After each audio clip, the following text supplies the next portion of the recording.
século XV foi chamado o período das trevas. O mundo estava em escuridão. O mundo estava nas trevas, no misticismo, no paganismo. A Bíblia fora tirada, as Escrituras foram tiradas, o culto foi substituído. Foi o período mais escuro de todos os tempos. Agora eu quero dizer para você, hoje, nós estamos vivendo períodos tão escuros que fazem aquele período do século XV ser meio-dia. Eles estão desenterrando as indulgências, estão vendendo milagres, vendendo fé.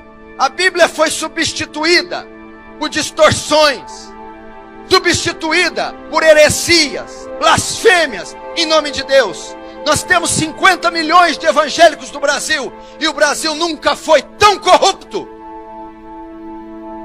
nunca bebeu tanta iniquidade como ele bebe.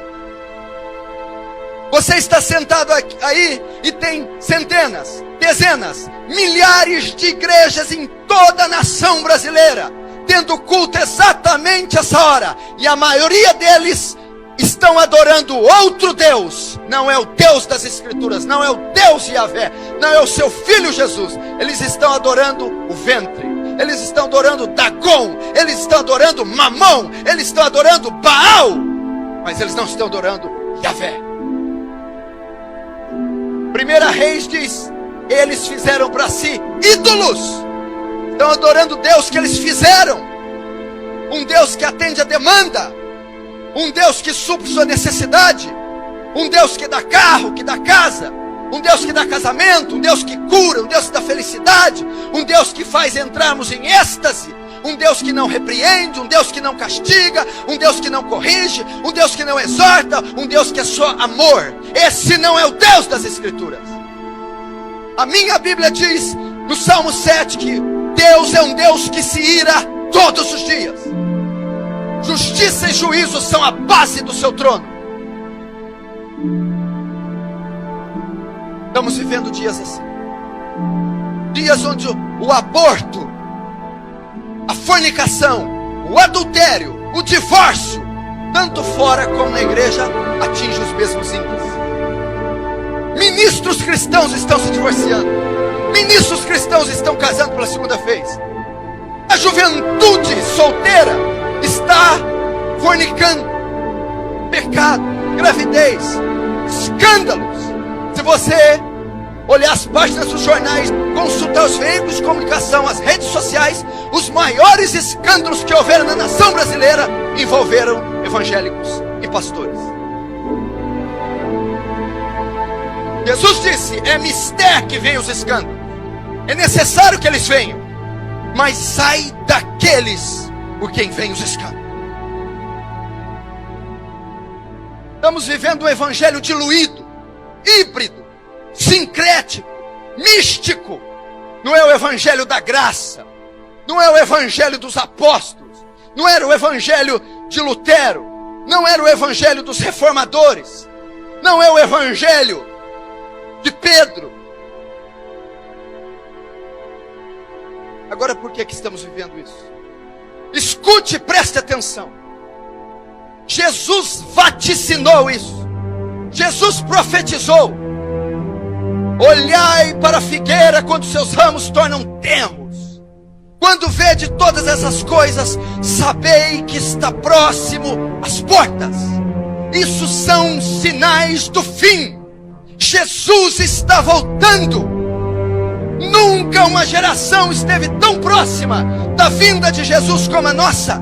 Mas por incrível que pareça, ainda com todos os sinais evidentes, explícitos, temos alguns cristãos dormindo, pecando, andando em carnalidade, cegos para a condição do mundo e da igreja.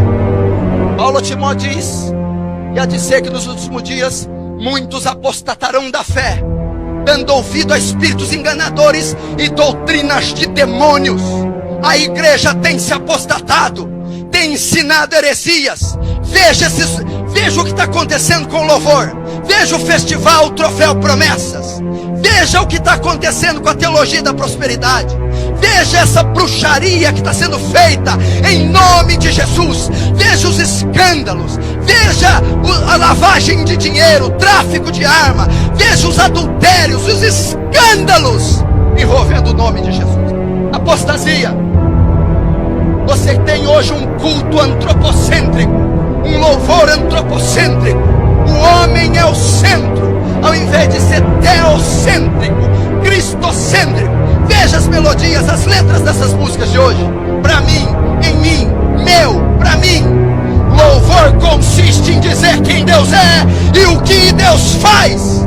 O louvor de hoje, ele atinge o ego do homem.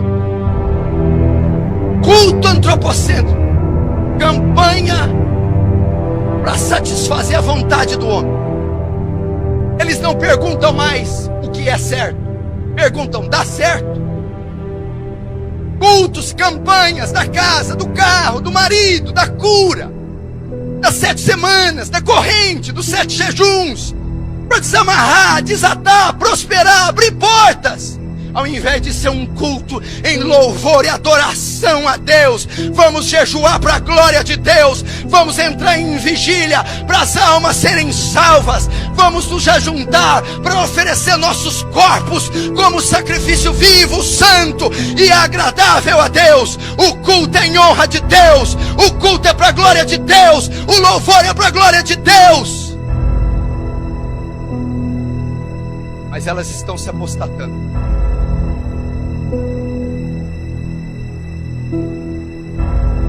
Liga a TV, programas evangélicos, 99% heresias e blasfêmias. Aquilo não é evangelho, aquilo é outro evangelho, aquilo é um anátema.